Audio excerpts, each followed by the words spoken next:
guys, welcome back to our channel.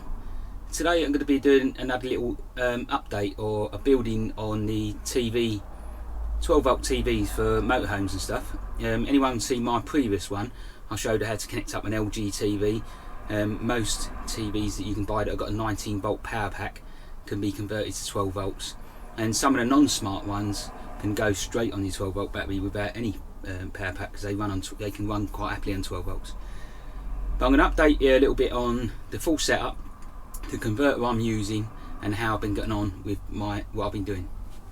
Right, so first thing, if this comes out, I'll just show you the model I'm using. I'm using an LG 24TN520S. I think it's got a P1 at the end. I think you just need that first bit. It says on there it runs a 19 volts DC, and it comes with one of them power packs. Just plugs it into here from the power pack. And this is a smart TV, so although this I don't think it says it there, but this was supposed to run on 2 amps. It's when you're running things like Netflix and that, it does pull just little slightly more or closer to 2 amps. And there you go, there's the TV there. Right, so what I'm running mine on is one of these. So this is a 5 amp DC to DC converter. It converts the 12 volts up to 19 volts, and it's 95 watts. Now originally I did have a 2 amp DC converter, which should run this TV fine, and it did run the TV for normal terrestrial telly, and when I was playing films through my USB it was fine. But as soon as I started using things like Netflix or on demand, the TV started to shut down after a while. And I believe that's because, although they say they're 2 amps, they're probably not giving a full 2 amps, and the TV pulls a lot more power because the processor's running more when you're doing the on demand. But we've been using this now for over a month. We watch Netflix and on demand BBC and stuff like that with no problems at all. So just showing you the cupboard area here, you can see it's all in bits. This is the side panel that goes down the side here on the Adria Twin. I've taken this out to install this in here because it makes it much neater, and you see there's 2 connections here. Bottom one here is a switch that switches this on and off, and this one's just a 12 volt fuse holder, and I've got I believe a 5 amp fuse in there, and this is all coming off with 2 little chocolate blocks of the 12 volt power supply. That's the cigarette power supply that's behind in this cupboard area. So the reason why I did that to make it neater, and the switch is because I don't want this being powered up all the time. If I'm not using the telly, these still do pull a slight little bit of current, so even though the telly's not being used, and if you're on batteries, you're trying to save as much energy as you can. So we have the switch there, so switch that off, which switches this off, and obviously takes the power away from the telly. But just to show you, if anyone's never taken this apart on the Adria Twin, you do have to take the door off. As you see, my door's like hanging here. These are the door connections, the hinge connections, because you have to get this hinge off to be able to pull this door out, the panel out. So I just thought I'd show you that for anyone out there who's got an Adria Twin. So I'll put this back together again and I'll show you it working. Right, so there you go, it's all back together now. As you see, when the door's closed, you wouldn't be able to see any of the power connections or switches for the TV. And we just open the door up now, and we've got a nice little switch and a fuse which for the TV. So if I now switch that on, as you can see, the light now has come on at the bottom of the TV. And if I switch it off, the light goes out, so it controls the TV and turns the DC-DC converter off. One of the other things we did is running all the cables. I've got some P connections up here, and I might put a bit of tube conduit up here, so the electrical cable and the TV aerial cable go across here and into the cupboard like this, so you can't see it when it's all in. And this is the TV aerial we're using, which is a high gain DC digital TV aerial, which is powered electrically off the TV USB as well. So, and this we just chuck out through the sunroof when we want to watch telly, and it's been quite good for most sites we go to. So I'll just show you it all working. I'll switch it on. Right, as you can see, the TV's up and running now. I haven't got the aerial connected up properly, so you won't have any normal TV, but you can see it's powering quite nicely on that converter. So one of the things, just to show you on my phone, this is the DC-DC converter I bought, which is £15. I'll try and put a link at the bottom of this, if I can get the link from this is from eBay. But you should be able to just go on eBay or Amazon, search DC to DC 12 volt to 19 volt converter, and you want the 5 amp to 95 watt one, which will power up this TV. There's obviously other TVs out there, and you go more powerful TV, you just increase the ampage and power on this, and it won't make any damage to the TV. If you went for a higher wattage device, it just means that you can put more on it. And these are exactly the same systems that we can use to charge our laptops, but I have got a dedicated laptop charger, and I'll go through some of the other things I've got and the TV setup now, for anyone that's interested. Right, so just a little thing over the laptops. So I've got one of these which has got a cigarette lighter and power supply from my laptop, and this will convert 12 volts to 19 volts. It's exactly the same electronics really as the DC-DC converter, and this one we use to power our laptop off the 12 volt battery when we're driving along and when we're on site.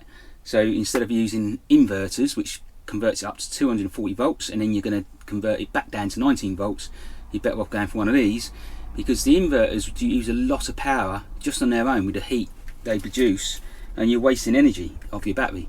So you're better off trying to keep everything on 12 volt. Now when we go away on holiday, if we want to watch telly, if we're on a site where we've got good internet access, we usually connect up the TV to the internet via our phones or mobile dongle, to be able to stream things like Netflix or on demand. So I'll show you a bit about them for anyone that hasn't done this before. So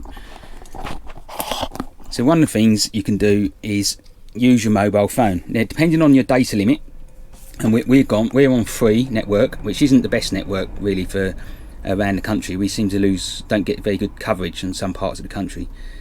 But with free and some others, you get what's called binge, which means you can get unlimited access to Netflix, and so you could tether your phone to your TV.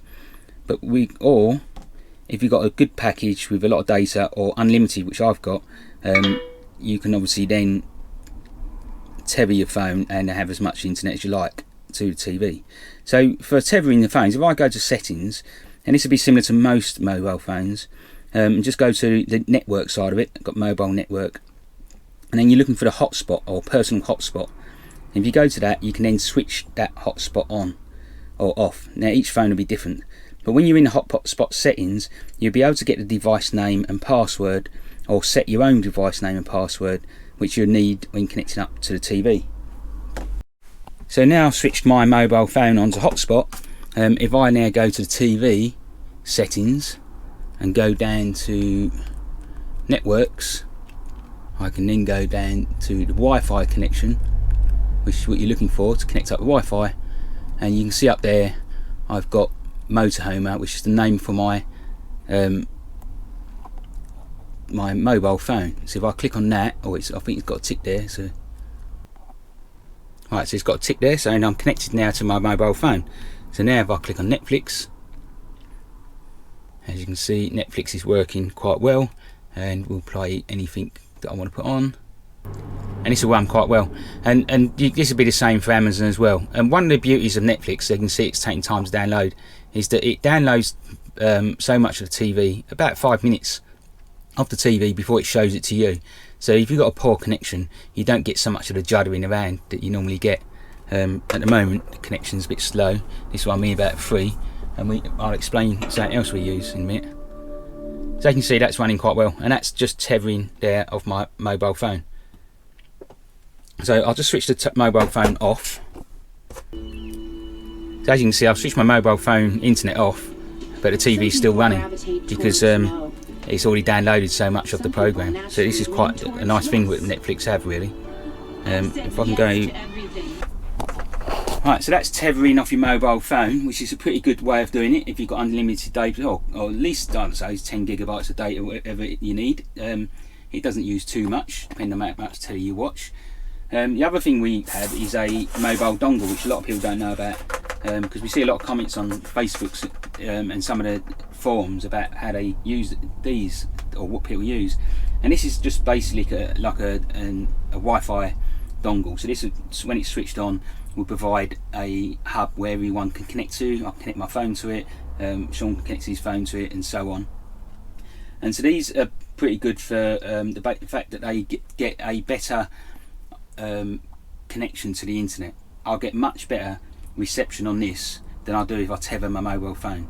The phone seems to be limiting some points, and whether that's done by the providers to stop people tethering too much, but with this I don't get that problem at all.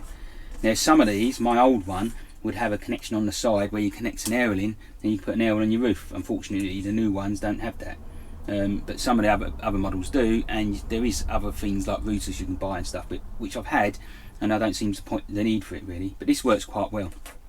Again, this is free, and this is on quite a high data limit, so we just switch this on to the green lights come on, and then we can set the TV up to connect to that, and it's exactly the same process.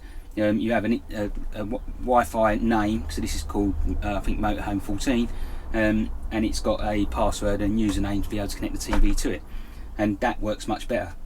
One of the things you need to be aware of when using these, or your mobile hotspot when you're inside your van, is that a van is like what's called a Faraday's cage. It basically blocks a lot of the aerial signal, because as the aerial signals are coming in across, they can hit the metal parts of the van and go around the van rather than through it, because it's all metal. So things like these, we usually either hang them into the roof windows up top, or put them up against the windows so you get a better coverage, and that's one of the reasons why people usually end up putting aerials in, because it's better for the internet connections.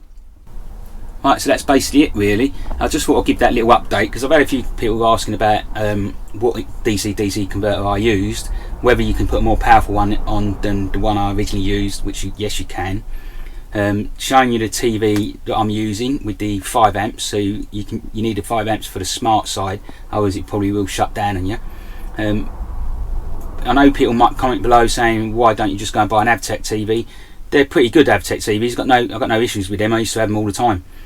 The downside of the Avtech TVs, they're £400 for a smart TV, and someone can probably correct me, but I'm pretty sure they don't have the Netflix, Amazon and the YouTube apps. They only have the on-demand apps, so you're losing quite a bit of your usability of the TV for a TV that costs double the amount I paid for my LG. I think my LG was about 180 or so. And if you look around for second-hand ones, you can pick up the LG that I showed in my previous video for 30 quid, and that it's not a smart one, but it'll run straight off your 12-volt battery without any DC-DC converter. So that's the reason why I'm showing this.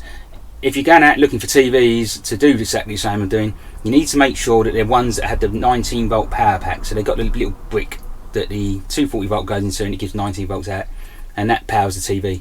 You can't get the ones where 240 volts goes directly into the TV unless you know what you're doing as an engineer. Take the back off, you'll probably be able to convert it, but if you don't know what you're doing, you don't really want to be playing around with that. Yeah, there's not much more I can say really. I'll put the model number on the one I've been using down below. I've had no problems with it. It's down to you whether you want to try this or you want to pay it for the more dearer 12 volt TVs. I hope that helps some people out there. Please give us a thumbs up and subscribe, and I'll try and get an update on any other mods that I'm doing. I know that I've still got the lithium battery to go in, which is still waiting for, and it should be in hopefully end of this month.